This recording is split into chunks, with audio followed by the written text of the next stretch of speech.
en la conferencia.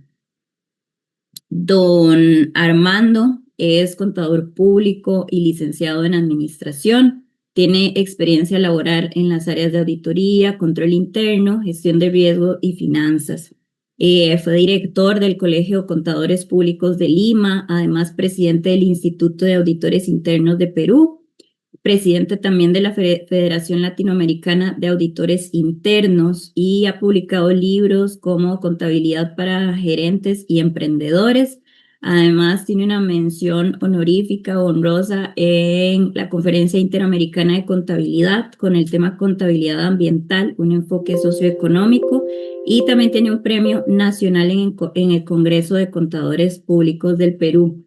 Algunas de las certificaciones y títulos académicos de don Armando es máster en filosofía por Maastricht School of Management de Holanda. Tiene una maestría también en informática por la Pontificia Universidad Católica de Perú. Es auditor interno certificado, auditor gubernamental certificado. Tiene una certificación internacional de experto antifraude y finalmente cuenta con un certificado de control interno COSO. A continuación, estaríamos dando por inicio o por iniciada la presentación de don Armando. Entonces, es toda suya el espacio, don Armando, adelante. Sí, muchas gracias, Silvia. Y bueno, gracias a don César Quirós, con quien siempre me invita por parte de la universidad a estos temas colaborativos. Eh, y bueno, voy a comenzar primero a proyectar un ratito. Ya.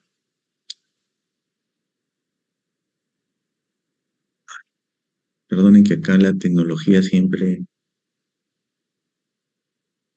Ya, ahora sí. ¿Me pueden confirmar si están viendo la presentación, por favor? Sí, señor, se ve perfecto. Muy bien. Bien, bueno, buenos días. Saludarlos. Ya hicieron un poco la reseña de mi hoja de vida. Yo estoy en este momento dando esta conferencia desde Lima, Perú, ¿no? Con una diferencia de 1 hora, porque acá son las 9, ustedes ya son las 8. Y bueno, vamos a conversar un poco. Esta conversación busca hacer un compartir reflexivo sobre esta temática, ¿no? Los servicios de consultoría de la auditoría interna. Y creo que la primera reflexión es que en las NOGAI, que son las nuevas normas, el término ha sido reemplazado por asesoría, ¿ok? Y de eso vamos a discutir después, ¿no? La diferencia sutil que puede haber entre consultoría y asesoría. Y empecemos un poco justamente hablando del mundo de las consultorías. Estas dos damas, investigadoras ellas, publicaron en el 2023 este libro que se ha convertido en el bestseller de las empresas, digamos, en relación a los temas de consultoría, ¿no? Ya está en versión traducida al español. Ellas son Mariana Mazzucato, es italiana, y Rosie Collington, que es en teoría de origen danés. Ellas en la Universidad College de Londres desarrollaron un trabajo de investigación muy interesante sobre cómo las consultorías erosionan las capacidades gubernamentales y que muchas veces se convierten en una gran estafa, ¿no? Entonces, el mundo del sector público en toda Latinoamérica, ¿no? Para entrar en esta reflexión, está llena de consultorías que terminan archivadas en los escritorios, que nunca se aplican, que nunca se materializan, ¿no? Pero que han significado licitaciones, se han tenido que hacer cárteles, se han tenido que hacer comités de selección, se ha tenido que hacer una serie de aspectos para obtener los servicios, pero al final como que todo este mundo de la consultoría no funciona. En muchas ocasiones podemos ver que, digamos, eh, primero, que hay mucho conflicto de interés en las consultorías. En Latinoamérica el tema se vuelve increíble, ¿no? Consultoras que son tus asesores tributarios, que son tus auditores externos y que te hacen trabajos especiales. eh, Eso en Latinoamérica no se cuestiona. Sin embargo, el PCAOB, que es la Organización de los Estados Unidos, en los últimos 10 años se ha encargado de multar a las firmas auditoras por estos temas, principalmente conflicto de intereses, temas éticos, ¿no? O sea, entonces partamos de que hay una necesidad reflexiva de aterrizar lo que es un concepto de consultoría, ¿no? El otro aspecto es la dependencia que a veces se crea en la consultoría, y eso los auditores también tienen que tener cuidado en evaluar. O sea, a veces para ciertos temas dicen, no, hay que verlo con tal firma, hay que verlo con tal tema, hay que verlo, ¿no? Y lo otro es tangibilizar los resultados de los contratos de servicios recibidos. Muchas veces, ¿no? Las consultorías son documentos académicos bastante interesantes. ¿Cuál es la noticia de la semana? Para un poco más, digamos, que la pueden validar en Internet, ¿no?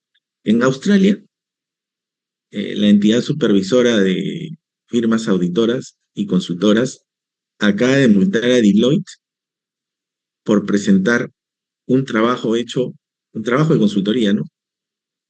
Hecho sin ninguna supervisión con el uso de la inteligencia artificial, ¿no? O sea, eso nos demuestra a veces cómo este mundo de la consultoría puede ser fatal. O sea, le pidieron a la IA que haga el trabajo de consultoría, ni siquiera lo revisaron y presentaron un informe, ¿no? Eso, la multa es significativa y es una multa reflexiva, ¿no? Justamente de eso vamos a conversar. Entonces, en, en auditoría, sea financiera o interna, la confianza es el activo más frágil que uno posee. O sea, es decir, si uno es convocado a hacer una asesoría, porque esa es la palabra ahora que se usa, y suple a un trabajo que podríamos contratar a una firma consultora, el servicio tiene que ser apropiado y tiene que ser tangible. De lo contrario, no nos van a volver a llamar. La confianza es el activo más frágil de alguien que realiza consultoría, ¿no? Recuerden que nosotros vendemos servicios. Bueno, vamos entrando entonces a las NOGAI, ¿no? Las NOGAI es el marco que entró en vigencia este año y habla de elementos importantes como el mandato, la visión y el plan estratégico de la unidad de auditoría. El mandato es un concepto fundamental, porque el mandato quiere decir lo que te permiten hacer y lo que no te permiten hacer, ¿no? Y obviamente hay una lista de temas interesantes donde tenemos códigos de ética, reglamentos o estatutos, manuales, la metodología de trabajo de auditoría, el plan de auditoría basado en riesgos, los mapas de aseguramiento, ¿no? La estructura o formatos de los papeles de trabajo en esta nueva era, la medición de desempeño de la labor del auditor, la forma en que trasladamos los informes y hallazgos.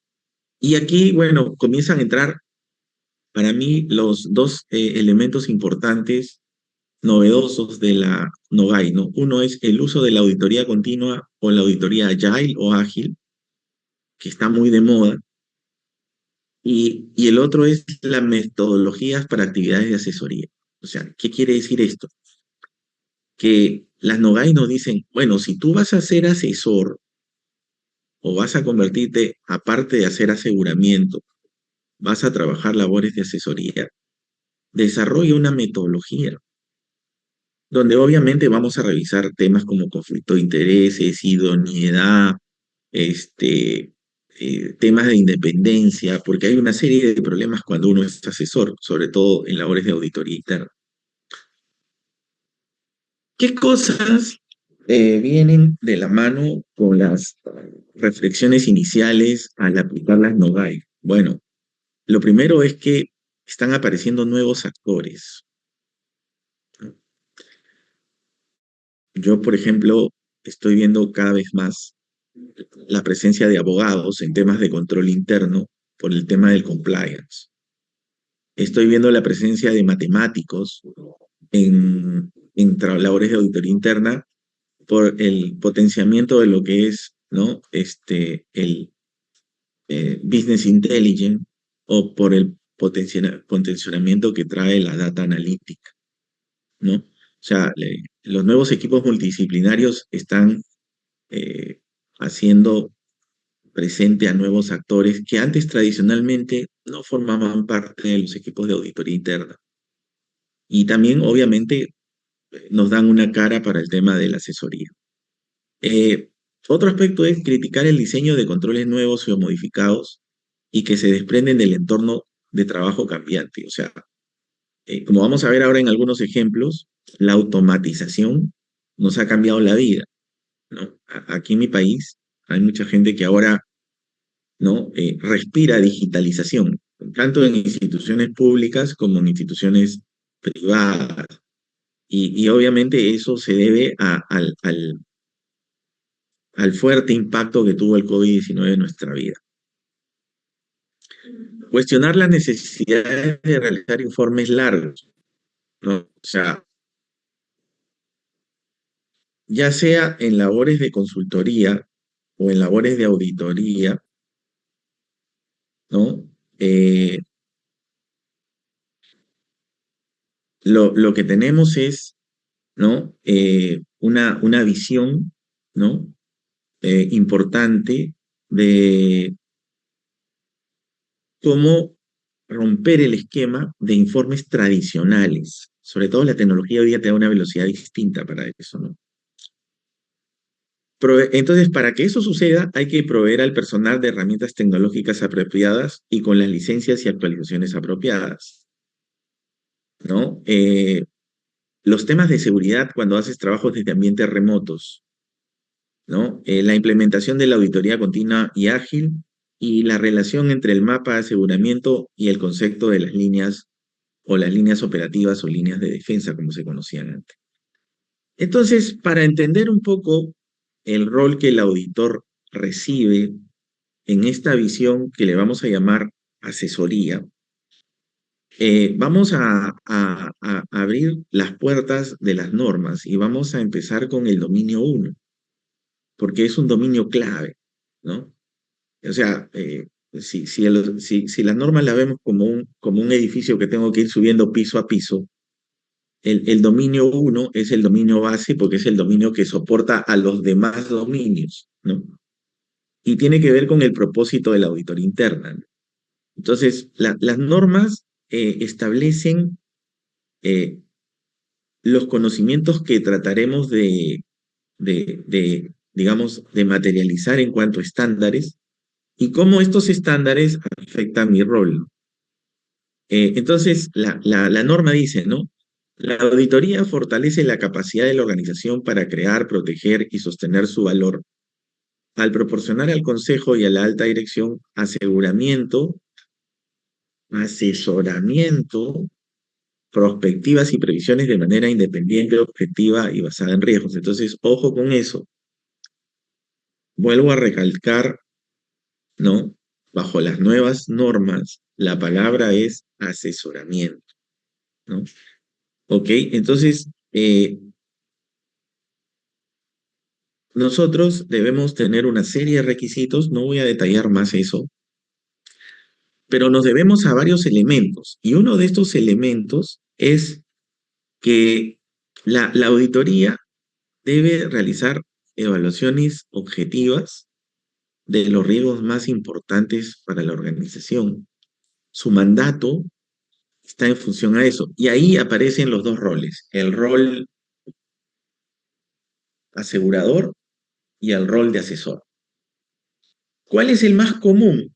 ¿Cuál es el que más se usa? ¿Cuál es el que quizás la mayoría de ustedes lo viene haciendo permanentemente?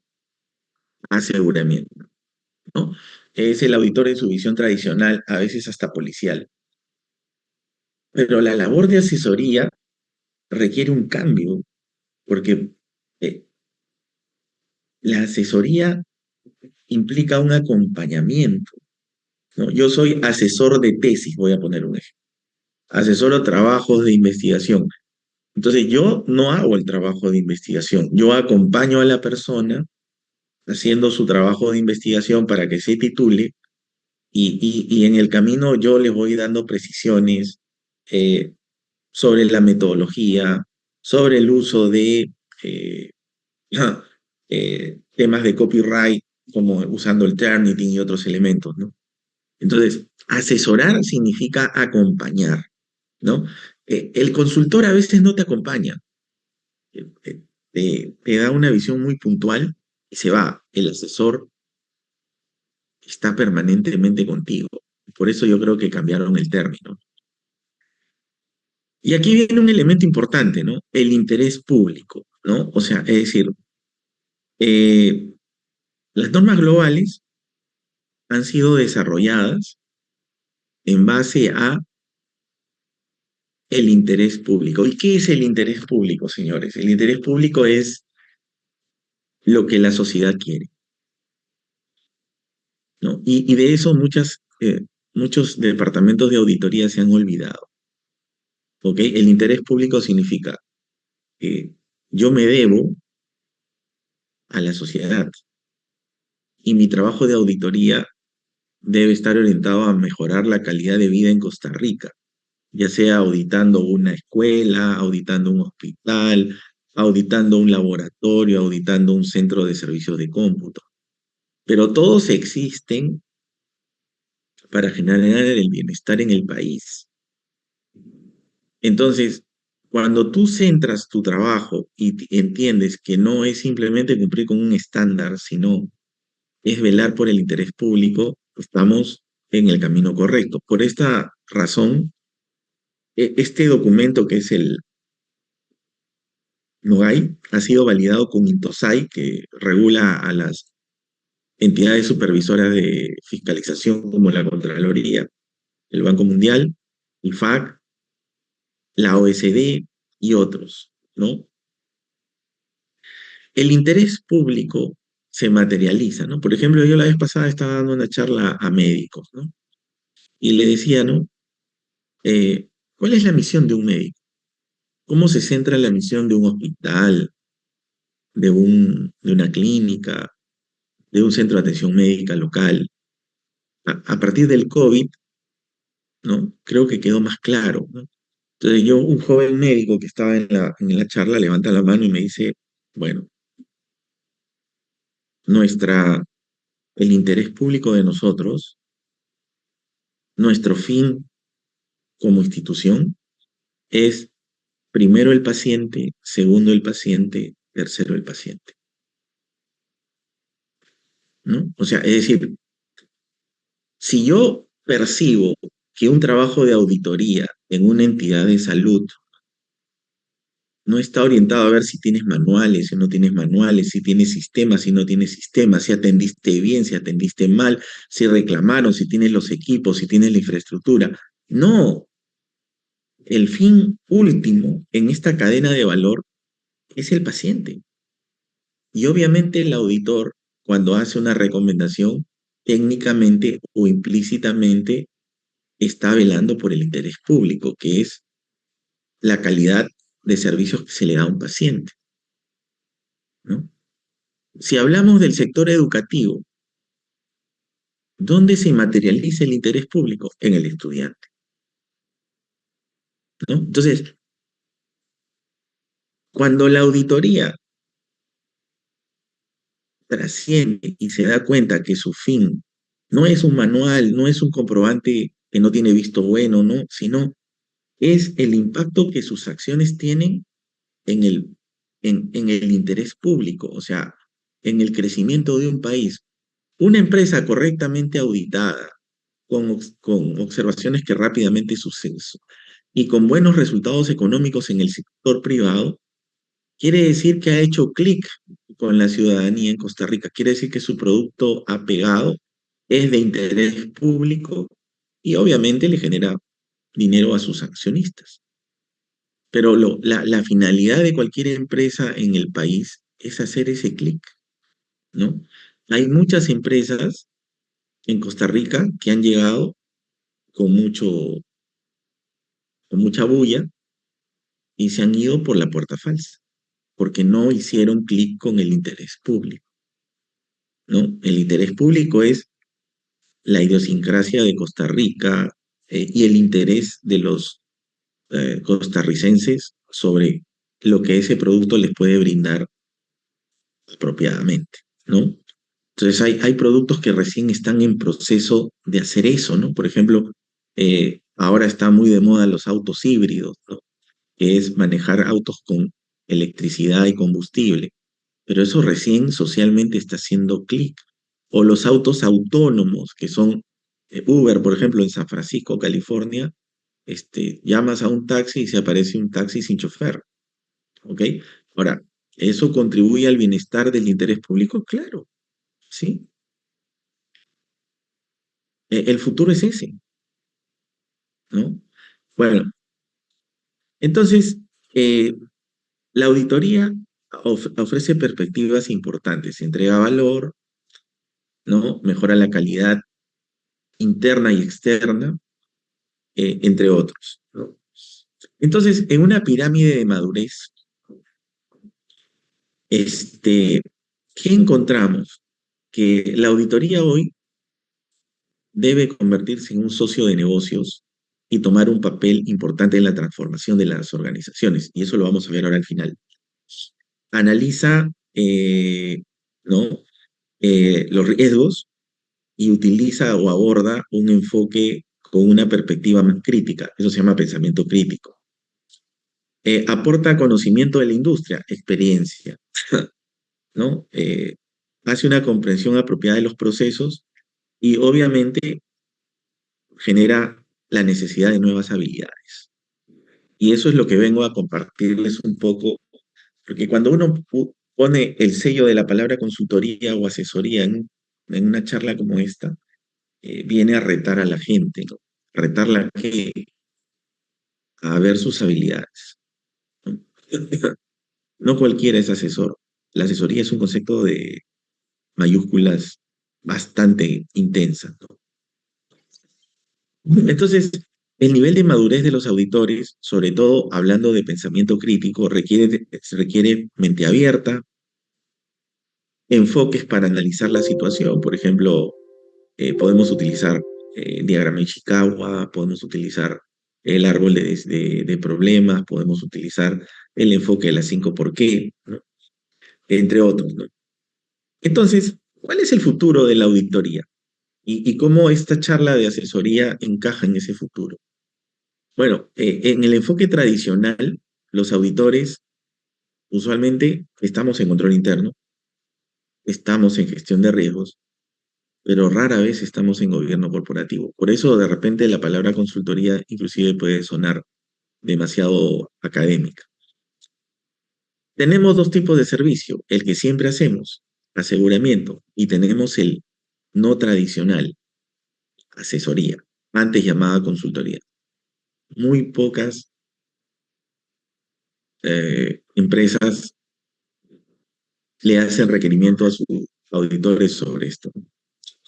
Y bueno, buscamos agregar valor y ahora mejorar el desempeño. Bueno, entonces en ese camino aparecen los riesgos emergentes. Y en la visión de asesoría se tiene que trabajar hoy día en esta perspectiva, ¿no? Eh, dos noticias que les quiero compartir, ¿no? Una internacional y una Made in Perú, ¿no? La semana La primera semana de octubre, el banco HSBC, un banco hongkonés, anunció que hace trading con computación cuántica, lo que ocasionó que IBM, que es la líder en computación cuántica, incrementara el valor de sus acciones en la bolsa de Nueva York. ¿Por qué? Porque la computación cuántica es el futuro en el manejo de datos. O sea, lo que se viene en los próximos años con la computación cuántica va a ser súper increíble. Ahora, tener computadores cuánticos no es fácil, porque son computadores que se desarrollan a -40 grados bajo cero. Entonces IBM tiene un laboratorio, Microsoft tiene una, Google tiene una computadora cuántica, Meta tiene una computadora cuántica, los chinos tienen una computadora cuántica, los rusos tienen una computadora, pero todo está en etapa de infancia todavía. Y la otra foto es una foto triste de mi país, ¿no? Este puente, que ustedes ven acá, se inauguró el 2011. 5 años después, se partió en dos. Eso es corrupción. Si quieren una definición de corrupción, es lo más claro que puedo explicar, ¿no? Bueno, ¿qué es un riesgo emergente? Un riesgo emergente es un riesgo que requiere que los auditores entremos en una etapa nueva en nuestra vida, convertirnos realmente en asesores. O sea, si yo quiero materializar la asesoría en un concepto de trabajo de los próximos 4, 5, 10 años, una de los campos donde el auditor puede hacer asesoría y tiene una capacidad potencial de desarrollo es riesgos emergentes, ¿no? Riesgo emergente es un riesgo derivado de un peligro nuevo en relación con el cual puede producirse una exposición significativa o predisposición nueva a incrementar un peligro conocido, ¿no? Voy a hablar de algunos riesgos emergentes. Creo que uno de los primeros riesgos emergentes en Latinoamérica es la presencia de la inteligencia artificial. Hasta septiembre del 2022 no existía la inteligencia artificial como concepto, ¿no? Eh, ¿Cuáles novedades de la IA, ¿no? A Netflix le tomó 3 años y medio llegar a 1 millón de suscriptores.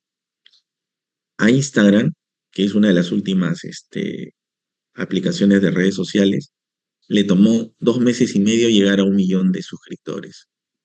A ChatGPT, en septiembre del 2022, que fue publicado, que fue desarrollado por OpenAI en San Francisco, en la zona que le llaman, pues, la zona del software en Estados Unidos, ¿no? El Silicon Valley, le tomó 5 horas llegar a 1 millón de suscriptores. O sea, la tecnología hoy día llega a una velocidad, y yo siempre le digo a la gente, ¿no? Mientras que la tecnología viaja a la velocidad de la luz, nosotros viajamos a la velocidad de una tortuga. Y la prueba de ello es que la normativa sobre inteligencia artificial, la mejor normativa, es la europea, pero en Latinoamérica todavía estamos en etapa de infancia regulando eso. Pero todo el mundo lo usa. Entonces ahí tenemos un problema. Otro tema es los activos digitales, y ahí aparecen las criptomonedas, el metaverso, este, los monedas digitales, ¿no? Entre algunos de los ejemplos. Lo otro es la robótica y la presencia de este, eh, productos que se desarrollan o mueven sin la participación del ser humano. Autos autónomos, eh, aviones autónomos. O sea, los americanos ya tienen, por ejemplo, aviones de guerra que no tienen pilotos,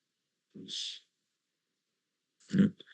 Bueno, entonces cuando hablamos de riesgos, hablamos de un enfoque bastante distinto, ¿no? El enfoque convencional, que lo aprendemos en la academia, pero el enfoque que hoy día vamos a hablar, que es el enfoque de un riesgo emergente, que es no tenemos mucha información, eh, tenemos que ir adaptándonos, eso se llama resiliencia.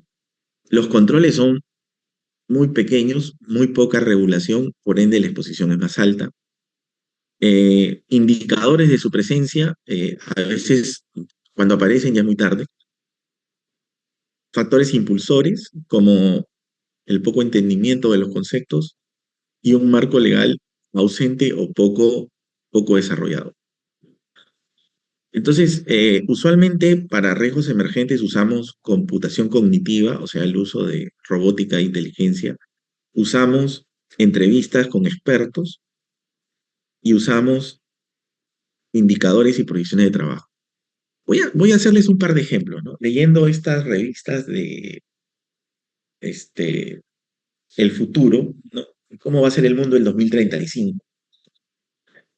Eh, Dos ejemplos que a mí me llamaron mucho la atención en esta revista escrita por especialistas en la ciencia de la prospección. La ciencia de la prospección es la ciencia que estudia el comportamiento humano de acá a 10, 15 años. ¿Cómo será el mundo del 2035? Yo creo que a veces ni siquiera... La vez pasada estaba leyendo un libro de economía del 2062. Era una locura lo que se escribía ahí. Bueno, entonces fíjense, un ejemplo que ponían era cómo iba a ser el proceso de reclutamiento. Entonces vamos a suponer que, ¿no? Todas las personas que están en esta charla, ¿no? De aquí a 10 años, dicen, bueno, ¿cómo va a ser, cómo va a ser mi hoja de vida para postular a una empresa? Bueno, dice que de aquí a 10 años vas a tener que ir a un laboratorio, a una clínica, para postular a una empresa, y te van a tomar una muestra de sangre. Y luego van a cruzar tu perfil de ADN con el perfil de ADN requerido para tu puesto. O sea, la ciencia va a evolucionar a tal nivel que vamos a tener perfiles profesionales linkados a tu ADN. Entonces van a entrar y van a decir, pues a ver, don César Quirós, a ver, tiene perfil de auditor, ahora vamos a verlo, vamos a compararlo con los estándares, ¿no? De ADN de los principales auditores en el mundo. Y bueno, sí, más o menos califica, ok, contratado, ¿no? O sea, me parece un tema bastante interesante, un poco, digamos, sacado de la ciencia ficción, pero no es del todo descartable. Y lo otro es que la gente en los laboratorios está trabajando para que el Internet incorpore el sentido del tacto. O sea, hoy en esta clase, por ejemplo, ustedes me están viendo, yo estoy en Perú, ustedes están en Costa Rica, en algún lugar de Costa Rica. De repente alguno de ustedes ni siquiera está en Costa Rica, está fuera de Costa Rica en este momento por alguna razón. Me escuchan, que es el otro sentido que estamos viendo, ¿no? Pueden hablarme, pero no podemos tocarnos. Bueno, al 2035 mencionan que nos podríamos saludar. Yo podría tocar una prenda en China que quiero comprar para importar. Entonces, el sentido del tacto en Internet es otra de las cosas que al futuro, y obviamente va a traer una serie de riesgos, ¿no? Bueno, ¿cuáles son los próximos riesgos, digamos, más coherentes de los próximos tiempos? Ciberseguridad, ¿no? El famoso caso del secuestro de datos en el Ministerio de Hacienda y el Servicio Social en Costa Rica, con la famosa, ¿no? Con el pedido de 10 millones de dólares para devolver los datos, ¿no? Eh, el tema del talento. eh, Están apareciendo eh, nuevas profesiones. Por ejemplo, los influencers es una profesión que no existía antes, ¿no? Los temas del ESG, Environment, Social and Governance, cambio climático, ¿no? Entre los más conocidos, ¿no? Eh, Ahora, ¿qué hacemos o cómo analizamos esto cuando nos enfrentamos a un riesgo donde no tenemos datos, ¿no? Y este es un aporte de un colega costarricense que me pareció súper interesante. Y él decía lo siguiente, ¿no?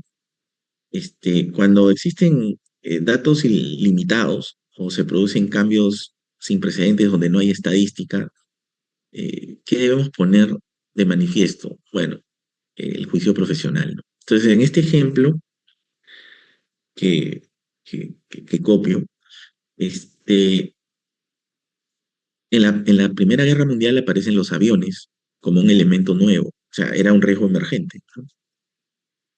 Entonces los ingleses decían, oye, a mí me puede derrumbar el enemigo, entonces yo quiero fortalecer las áreas donde mis aviones, para que mis aviones no sean derrumbados. Entonces, el problema está en que los aviones que son derrumbados por el enemigo se destruyen. Entonces, ¿cómo sabemos qué lo derrumbó? Entonces, no había información. Entonces, lo que hicieron ellos es dibujaron el avión de los aviones que regresaron, porque eso sí, no fueron destruidos. Y hicieron un mapa de dónde eran normalmente atacados. Entonces quedó una zona en blanco, dijeron, ah, esa es la zona que posiblemente me está sirviendo como debilidad. Entonces, en un mundo de asesoría, ¿qué debemos creer? Debemos crear un ciclo de inteligencia de riesgos. Ese es, tomando como base ISO 31050, es un concepto bastante interesante, ¿no? Volvernos, eh, crear una central de inteligencia y comenzar a ver el mundo de una manera distinta, sobre todo de una perspectiva de 3, 5. ¿Cómo será Costa Rica al 2030? Simplemente les pongo una reflexión. Yo creo que va a haber muchos cambios. No va a ser la misma Costa Rica de ahora, más digitalizada, con el uso más intenso de base de datos, con nuevos productos en el hogar, la presencia de más robots, el uso de los chatbots más intensos, eh, una cultura ESG mucho más intensa, son algunos elementos importantes, ¿no? Entonces, para hablar de asesoría en este plano, que es donde yo los invito a ocultar, porque ahí está el futuro de la asesoría en auditoría, es tener en cuenta lo que se llama una planificación de escenarios. ¿Cómo va a ser el tema ambiental en Costa Rica en los próximos 5 años? Ustedes viven del ecoturismo, pero el ecoturismo tiene sus riesgos y obviamente hay que establecerlos. Los temas tecnológicos es un tema bastante, es el tema quizás más neurálgico de los auditores, porque hay muchos auditores que le tienen pánico a la tecnología. Yo no puedo ser asesor si pienso que la tecnología, en vez de ser mi aliada, es mi piedra en el zapato. El tema político, económico, social, bueno, ustedes acaban de tener, creo, hace un mes, caso donde el presidente se salvó por unos cuantos votos a no ser vacado, ¿no? Nosotros acá en Perú cambiamos de presidente cada vez que queremos. O sea, en los últimos 10 años hemos cambiado 7 presidentes. La semana pasada vacaron a la primera presidenta mujer del Perú, ya no es presidenta. Ahora tenemos un nuevo presidente de 38 años, que es presidente por obra y gracia del Espíritu Santo, porque es un tipo que llegó al Congreso cuando se murió otro congresista, o sea, era lo que le llamamos un congresista cesitario, y súbitamente, en menos de un año, lo volvieron presidente del Congreso, por sus méritos, por su simpatía, y hoy es el presidente del país. O sea, hace un año no estaba ni siquiera en el Congreso.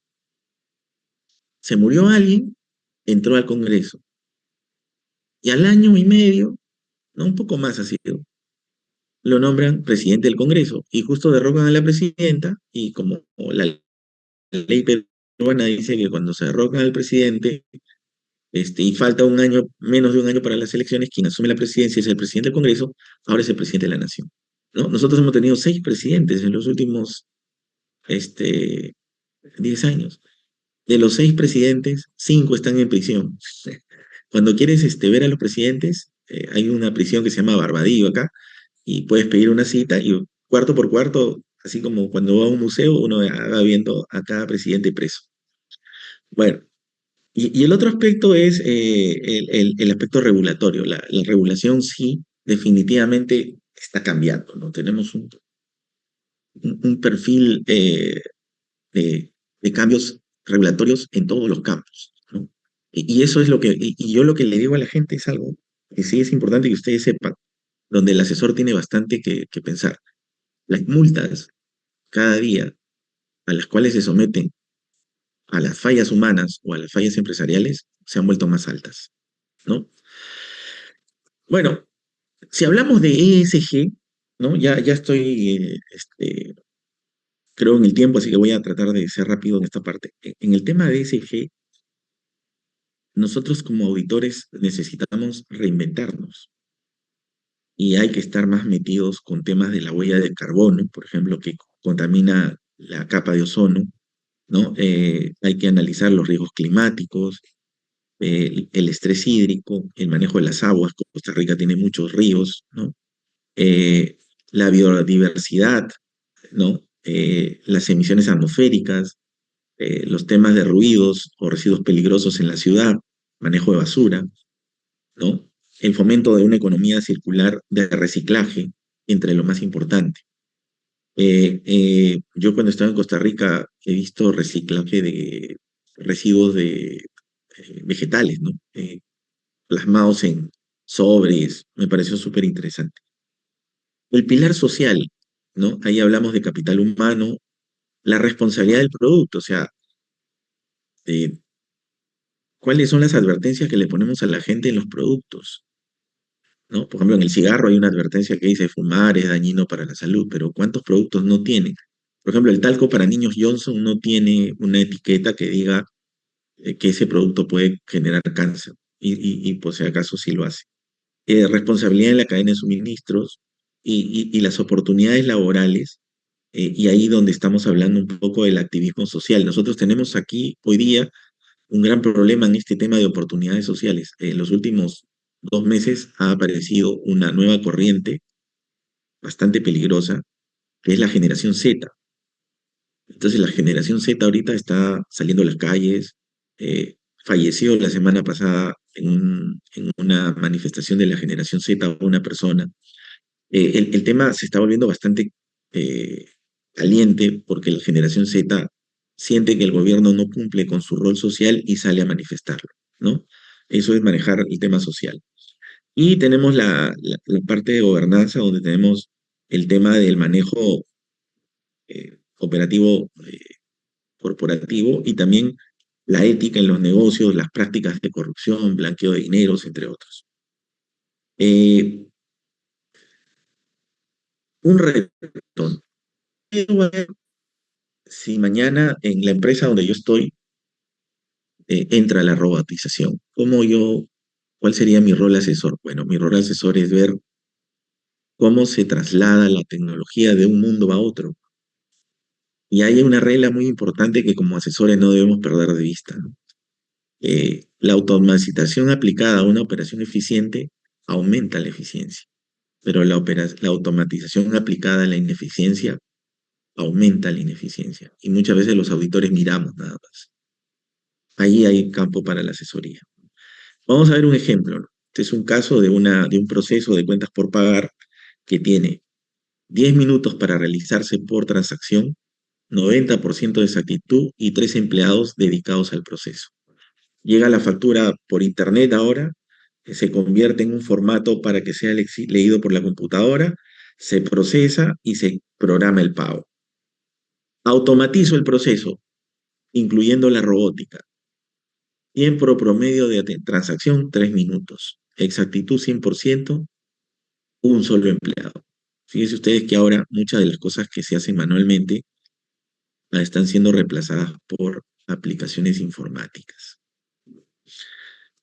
Y ahí la pregunta es, yo como auditor, ¿cómo participo de esta transición siendo asesor? Porque acá no son hechos todavía consumados, sino son procesos migratorios. Bueno, las criptomonedas, no tengo, ahí me disculpan, no he podido averiguar para esta charla cómo está el mundo de la cripto en Costa Rica, pero yo les cuento algo en mi país, ¿no? El banco número uno del Perú, que se llama BCP, Banco de Crédito del Perú, ¿no? Acaba de recibir la autorización de la Superintendencia de Banco y Seguros para asesorar a sus clientes en el mundo cripto. Eso ha sido hace 3 meses, ¿no? Dice, un café, un token y un hito. el banco de crédito hace el primer pago cripto en la banca peruana, autorizado. ¿Por qué? Porque en Perú la gente está trabajando con el mundo cripto de una manera importante. El BBVA en Europa ya tiene servicios con Bitcoin en la Unión Europea y América Latina a través de plataformas de Internet y apps, ¿no? Hay una serie de riesgos, lógicamente, pero es el futuro, ¿no? Y yo les pongo un ejemplo, ¿no?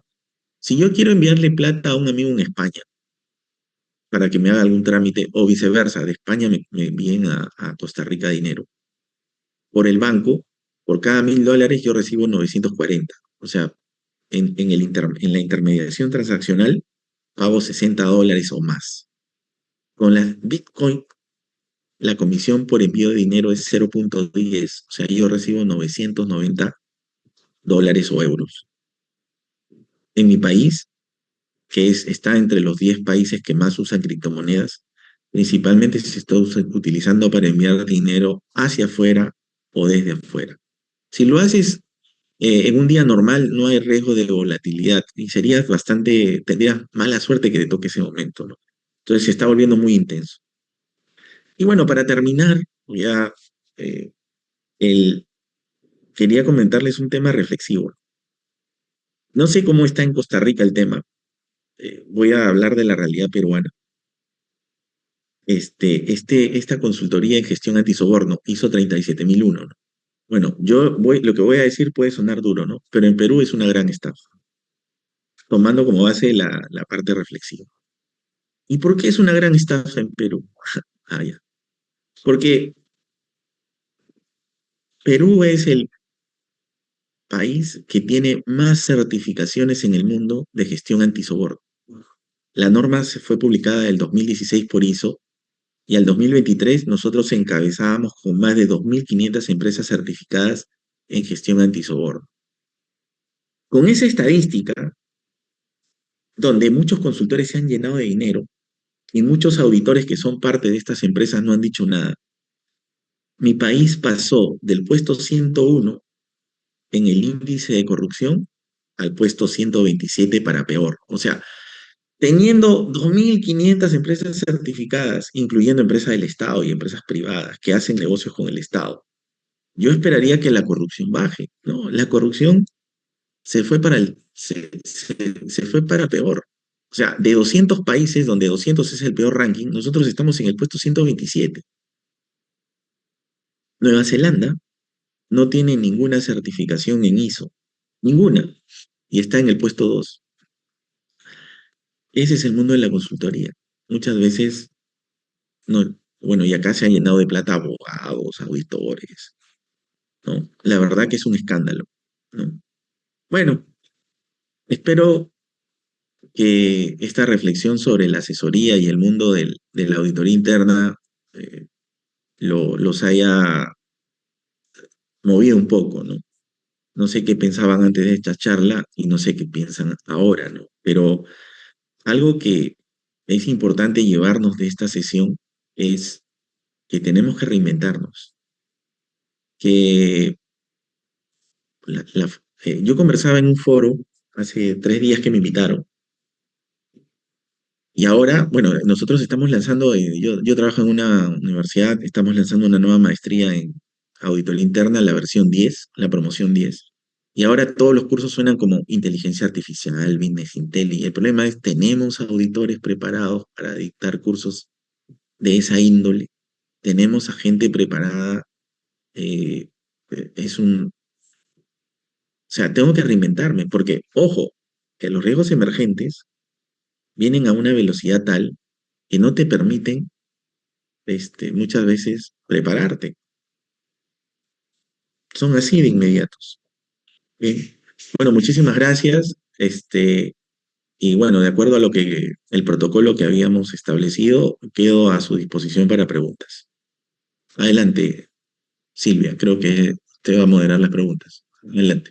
Sí, señor, muchas gracias, don Armando, por su exposición muy, muy valiosa. Yo tengo que confesar que aprendí muchos conceptos nuevos también. Yo siempre digo que no hay día en que uno deje de aprender algo, ¿verdad? Entonces, De mi parte, muy agradecida con su exposición y principalmente con toda la experiencia compartida también entre mi compañero Luis Roberto y yo. Seleccionamos una serie de preguntas de los estudiantes. Llama mucho la atención que el tema de la inteligencia artificial, ¿verdad? Es como el tema ahora. Y entonces muchas de las preguntas de los estudiantes tienen que ver específicamente con la inteligencia artificial y un poco nuestro rol como auditores, ¿verdad? Entonces, la primera pregunta que quisiera hacerle es, ¿cómo considera que la inteligencia artificial transformará el rol del auditor interno, especialmente en los servicios de aseguramiento y asesoría, sin perder la importancia del pensamiento crítico? Muy bien, interesante pregunta. Miren, este, la inteligencia artificial está en etapa de infancia, o sea, está en una etapa de ajuste, ¿no? Cuando OpenAI, que es la primera versión conocida como el ChatGPT, sale septiembre del 2022, solamente podíamos hacerle preguntas. Hoy, todas las versiones, Copilot, Gemini, DeepSeek y todas las que existen, hay más de 90 o más aplicaciones de inteligencia artificial, te permiten cargar archivos, cargar videos y te responden, eh, puedes interactuar verbalmente con ellos, ¿no? En las versiones suscritas, ¿no? Pero un elemento importante de la inteligencia artificial es que la inteligencia artificial tiene que ser supervisada. No, el problema que le ha pasado a Deloitte con la multa en Australia demuestra que los auditores y los consultores, cuando a veces nos dejamos llevar por las emociones, pensamos que todo lo que la IA produce ya es 100% verdadero, falso. Hay un riesgo que nosotros le llamamos a la reflexión siempre a la gente de IA que se llama, ¿no? La IA te genera lo que se llama un riesgo de, digamos así, la palabra que se usa es de ilusión. ¿Ya? Tú entras al ChatGPT, le haces una pregunta, el ChatGPT te responde y tú dices, oye, qué interesante lo que ha respondido la IA, ¿no? Y tú le dices, ¿y me puedes poner cuáles son tus fuentes?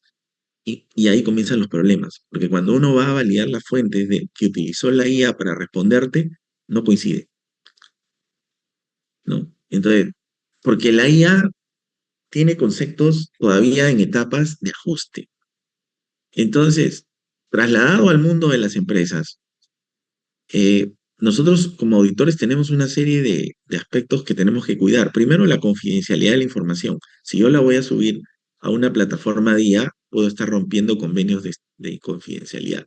Segundo, que la información que procesa la IA no siempre es verdadera. Y tercero, que la IA no toma decisiones, las decisiones las toma uno. Entonces, que es una herramienta fabulosa, lo es. Yo acabo de terminar un libro el año pasado, no, este año, perdón, en mayo, donde la IA me ayudó en un 30%. Muchos de los ejercicios los trabajé con la IA, ¿no? Los iba puliendo, le iba preguntando a la IA y mi experiencia y al final me salieron bonitos casos prácticos. Entonces, eh, la consultoría con IA tiene que ser con precaución. Y les voy a poner otra anécdota, ¿no? Un cliente, un amigo mío que se dedica al mundo de la consultoría de auditoría, llama a un cliente y le dice, mira, y uno de mis potenciales cambios en el servicio que te estoy dando es que ahora estoy utilizando IA.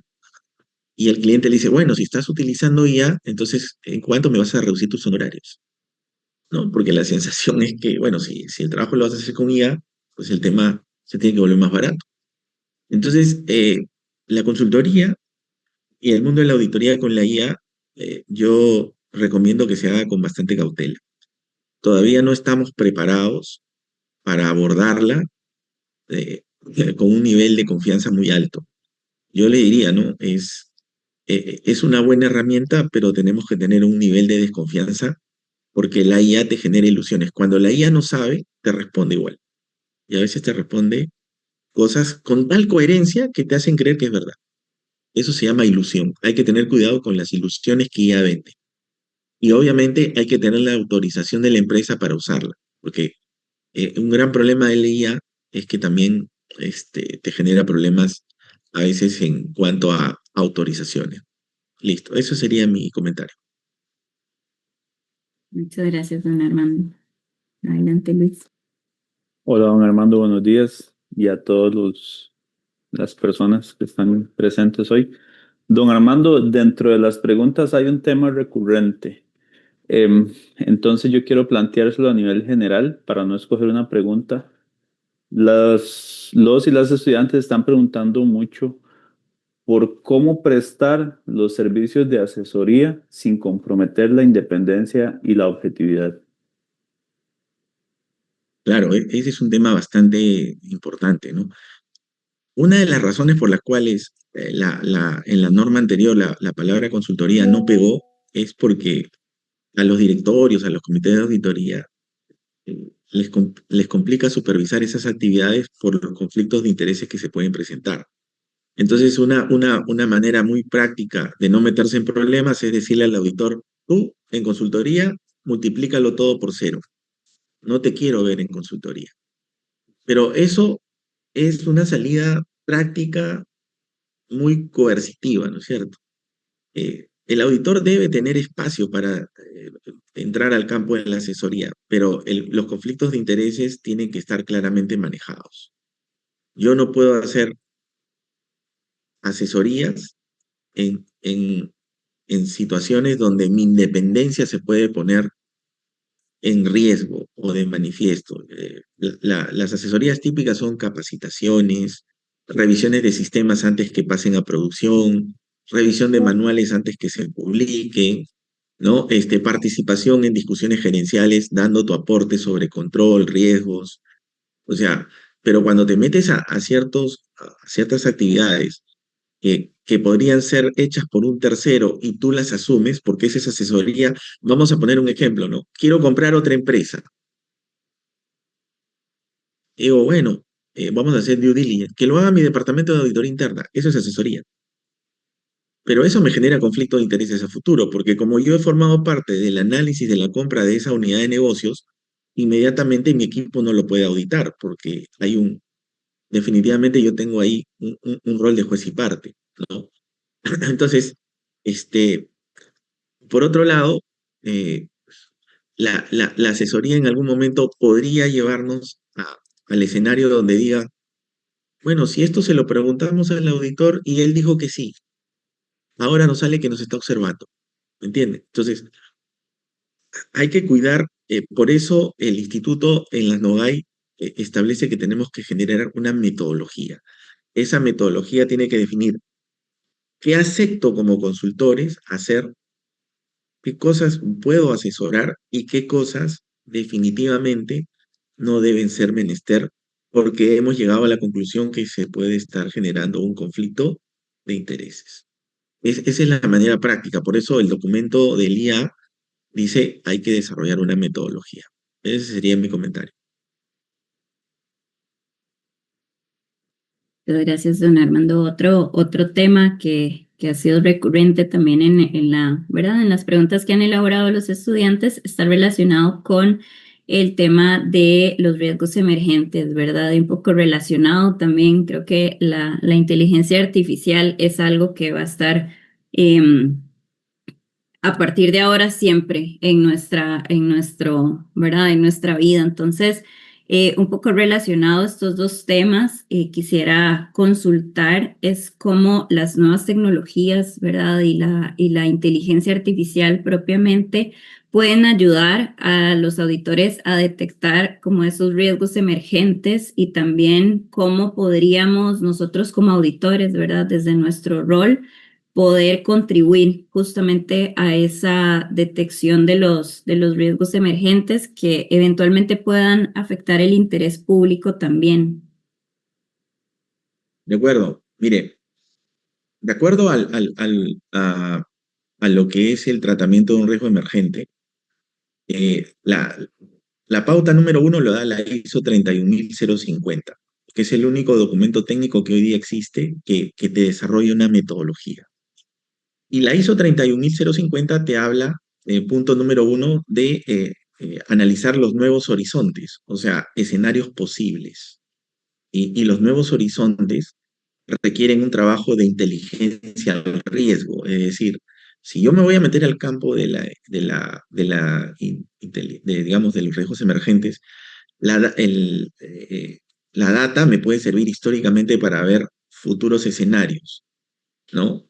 Entonces, los futuros escenarios están en función a cómo la nueva tecnología, cuando llegue a mi organización, va a cambiar los esquemas operativos transaccionales que actualmente vivimos, ¿no? Lo que estamos viendo hoy día son, por ejemplo, negocios con pocas personas y muchas máquinas. Pero hay un elemento interesante hoy día. Las máquinas por la nube se conectan entre ellas y aprenden. Pero hoy el nivel evolutivo de la IA impactado en las máquinas es solamente programar lo repetitivo de manera más eficiente. La inteligencia artificial todavía no está en la capa siguiente, que es la capa de poder tomar decisiones. ¿Ok? Entonces, ir preparándonos a trabajar la normativa es un tema fundamental. La IA tiene muchos problemas éticos, problemas de copyright, porque yo podría estar copiando una idea que la IA lo extrae de un documento de mi competidor y podría estar en problemas. La IA tiene un problema serio en su desarrollo, porque el futuro de la robótica y la inteligencia, y eso está en la resolución directiva de la Comunidad Europea. La Comunidad Europea cataloga los riesgos vinculados a riesgos emergentes. Hay una categoría nueva que es riesgos inadmisibles. ¿Y qué es un riesgo inadmisible en el desarrollo de la IA? Es utilizar la IA para desarrollar protocolos para la destrucción humana, porque la IA puede ser la herramienta que a futuro sirva para destruir el mundo, ¿no? En las series de televisión que a veces si vemos del futuro, vemos que las máquinas toman el control del mundo y todo lo demás. Bueno, eso hoy día no es factible porque la IA no tiene ese poder, pero están desarrollando aplicaciones y eso en algún momento se va a lograr, que pueden trastocar el proceso de toma de decisiones. Hoy día los que debemos estar más tranquilos, en el sentido de que no somos tocados todavía mucho por la IA, somos los auditores, porque la IA no puede hacer informes. La IA lo que te hace es procedimientos, pero no llega a nivel de informes. Te ayuda a hacer una circularización, a hacer un recálculo, a hacer una observación, pero no te arma los hallazgos. Eso todavía es una potestad humana en el campo de la auditoría interna, pero a futuro la IA se va a meter por ahí. Entonces, cuando hablamos un poco de la disrupción que esto provoca, y obviamente hablamos del interés público, hablamos de que todo esto contribuya a mejorar la calidad de vida de la gente y no a dejar a la gente sin empleo, ¿no? En un estudio de la Universidad de Oxford, publicado hace 10 años, se decía que todo este tema de la robótica y la IA iba a generar un nivel del desempleo del 47%. Pero, ¿quiénes se pueden recolocar? Los que se reinventan. ¿Quiénes no se van a recolocar? Los que no tienen formación o, o no han tenido una capacitación para reinventarse, ¿no? O sea, un abogado que es reemplazado por la IA puede especializarse en temas medioambientales y volver a tener empleo. Pero el chofer de un auto que es reemplazado por un auto autónomo se queda sin empleo, ¿no? Yo tengo un caso muy concreto de esto, ¿no? Para que vean ustedes cómo la tecnología a veces no se adapta. Durante el COVID-19, los choferes de autos, de los congresistas, de los militares, de los policías, de los políticos, muchos de ellos tenían más de 50 años, eran vulnerables. Entonces, de acuerdo a la legislación del Ministerio de Salud, tenían que hacer, tenían que hacer distanciamiento social en su casa y opcionalmente tenían que hacer teletrabajo. ¿Pero qué teletrabajo le doy a un chofer? Entonces le teníamos que dar licencia con goce de haber. ¿no? O sea, entonces tú te pones a pensar, la tecnología te va a generar nuevos retos. Hay profesiones que están desapareciendo los traductores, porque ahora tú te vas con tu app y viajas a China y el traductor te traduce lo que dice el chinito. No necesitas ni siquiera un guía. O sea, hoy día hay muchas aplicaciones que han comenzado a aparecer que están haciendo que ciertas profesiones comiencen ya a no funcionar. Las centrales telefónicas cada vez todas son automatizadas. Antes teníamos 15 personas contestando llamadas, ahora ya no existe ninguna. O sea, hay muchas profesiones que desaparecen y esa gente no tiene alternativa. En cambio, si estamos hablando de un abogado, un contador, un ingeniero, sí se puede reinventar, ¿no? Me tengo que especializar en otro tema, nada más. Entonces, los retos a futuro de la tecnología te van a obligar a reinventarte. Y eso significa que tener una perspectiva del nuevo horizonte y entender hacia dónde va el nuevo interés público. La nueva generación, la generación que de acá a 10 años va a llegar a los centros laborales, son nanotecnológicos, quiere decir, nacen con la tecnología. Hoy un niño de 3 años le, le das una tablet, te, le, te, ¿cómo se dice? Te deshabilita la contraseña, elige las películas que quiere, conversa con la tablet y hace maravillas con la información. Cuando tenga 18 o 20 años y llegue a un centro laboral, vas a tener un pensamiento distinto al nuestro. Entonces, los efectos de la tecnología tienen muchos frentes y hay que adaptarse.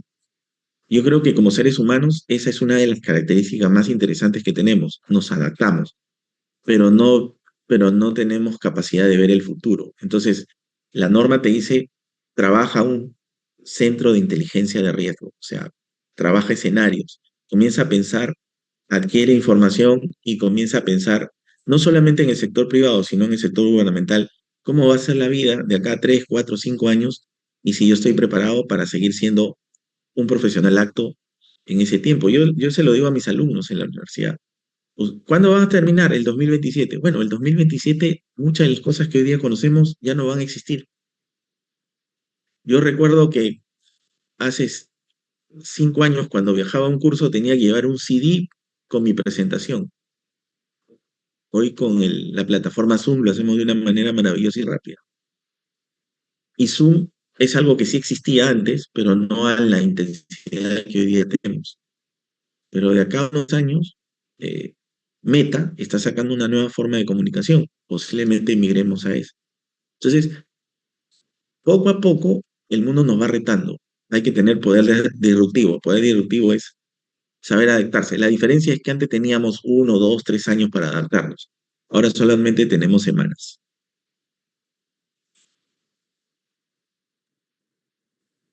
Muchas gracias, don Armando. Don Armando, otra pregunta que es también eh, del interés de los estudiantes y de nosotros. ¿Cómo medir que los servicios de consultoría y asesoría estén generando valor agregado? Ah, ok. Bueno, es bien simple. Eh, el- los indicadores que tú vas a utilizar para hacer tu asesoría pasado 3 meses o medio año deberían haber mejorado gracias a tus ideas. Dos, la forma de trabajar, de hacer tu propuesta, se debe haber reestructurado. Y tres, de alguna forma,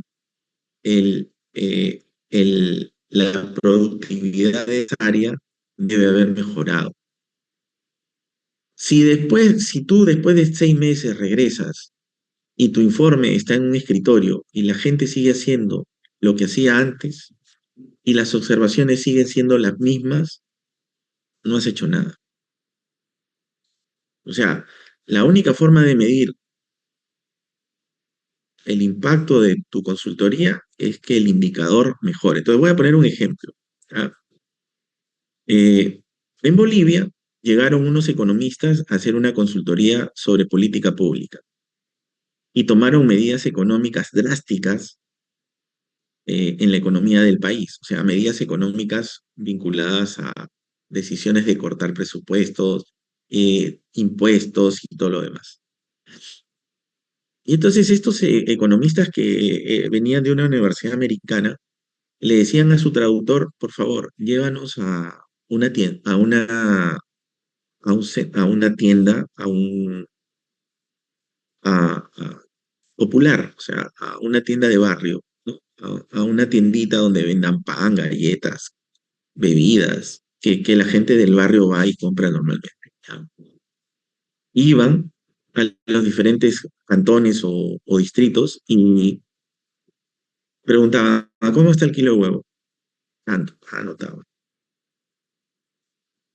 Después de 3 meses, que ya tenían que presentar un resultado de su trabajo, ellos tomaron como ejemplo el valor del precio del huevo. Dijeron, bueno, nosotros hemos tomado medidas económicas, hemos estado monitoreando el precio del huevo y nos hemos dado cuenta que el precio del huevo ha tendido a bajar. Eso significa que la población ha logrado absorber nuestras medidas. Porque si no hubiera sido eso, el precio del huevo se hubiera disparado. Porque en este país, cuando la gente ya no tiene plata, termina comprando huevo y haciendo su arroz con huevo para almorzar. Ese es un indicador claro de cómo tú vas monitoreando los hechos y vas sensibilizando tus medidas de asesoría. O sea, si el indicador muestra una situación de mejora o adaptación, que eso es lo que a veces los auditores no hacemos. Presentamos un informe, hacemos un seguimiento, pero no sensibilizamos si, si nuestra credibilidad y valor agregado realmente ha sido absorbido por eh, el área donde nosotros hicimos la asesoría. De acuerdo. Muchas gracias. Don Armando, y para cerrar, tal vez el último tema que está implícito en las preguntas es el tema de la ética y la cultura. Desde el punto de vista del auditor interno, cuando presta estos servicios de consultoría, ¿cómo prepararse sobre todo ante el reto de la inteligencia artificial para no ser codependiente de la herramienta, pero aún así siempre seguir prestando servicios de manera ética y mejorando la cultura de las empresas? Claro, miren, eh, eh, en los últimos 5 años, sobre todo, creo que hemos vivido momentos muy intensos. El COVID fue quizás el más intenso. Y en los enfoques de servicios y de trabajo, yo lo que percibo es que primero eh, requieren una autocrítica, o sea, es decir, requieren que uno haga como una especie de sinceramiento de sus habilidades. Dos, no copiar y no adjudicarse conceptos que no le pertenecen. O sea, si el chat GPT me da acceso a ideas, pues es claro que tengo que validarlas, porque recuerden que el chat GPT vende ilusiones, pero yo tengo que tener claro de qué es lo que es mi autoría y qué cosa no es mi autoría. Otro aspecto importante es que la ética siempre tiene que estar presente y es muy complejo porque en un mundo tan competitivo, a veces la ética es el último elemento en el eslabón, cuando debería ser el primero. O sea, evitar conflicto de intereses implica, por ejemplo, acá en mi país, ¿no? Hay que llenar hay un reporte en la administración pública que se llama el reporte de relaciones de conflictos de intereses y y tú tienes que llenar los datos de quiénes son tus abuelos, tu papá, tus tíos, tus primos, tu pareja, sus hermanos, sus sobrinos, porque con todos ellos tú puedes tener conflicto de intereses. En el estado aquí hay una aplicación donde hay que hacer eso si tú tienes un puesto clave. Entonces, la ética es un concepto fundamental y la ética te va a permitir manejar todo este proceso de cambio de una manera evolutiva apropiada, porque siempre la tecnología te puede generar problemas de autoría, problemas de copyright, problemas de información falsa, de noticias distorsionadas. Inclusive yo puedo utilizar la inteligencia artificial para hacerme pasar por otro, ¿no? Yo recuerdo que una vez en una experiencia que hace poco hicimos con un amigo, él se grabó exponiendo con su avatar. Entonces, imagínense que ustedes me hubieran dado la charla y me hubieran dicho, Armando, puedes hablar. Y yo les pongo a mi avatar y él le da toda la charla. Y cuando ya termina la charla, yo aparezco y ya comienzo a contestar las preguntas. Pero no les informo de eso. Ahí habría un problema ético, ¿no? Entonces, hay una serie de aspectos en el manejo de la tecnología. Recuerden, si la tecnología es ineficiente, los resultados de cualquier programación generan ineficiencia. Entonces, lo primero que yo tengo que evaluar es si lo que voy a construir se hace sobre un mundo eficiente o un mundo ineficiente. Si se hiciera sobre un mundo ineficiente, yo lo que tengo que hacer es homologar términos. Entonces, mi consejo final es que hay que prepararnos. La ética empieza demostrando que uno conoce lo que comenta. Entonces, si yo no estoy preparado, voy a tener un problema ético. Entonces, yo creo que lo primero que hay que tener es una reflexión de dónde debo reinventarme, estar actualizado, tener en cuenta los criterios normativos éticos y tener en cuenta que los elementos tecnológicos son herramientas, no son verdades, ¿no? Bueno, espero que la charla les haya sido de utilidad. Y bueno, de mi parte, muchísimas gracias desde Lima, por haberme invitado a esta charla, a don César, el agradecimiento de siempre. Y bueno, pura vida, como dicen ustedes, ¿no? Gracias. Muchas gracias, don Armando. Para hacer el cierre de la conferencia.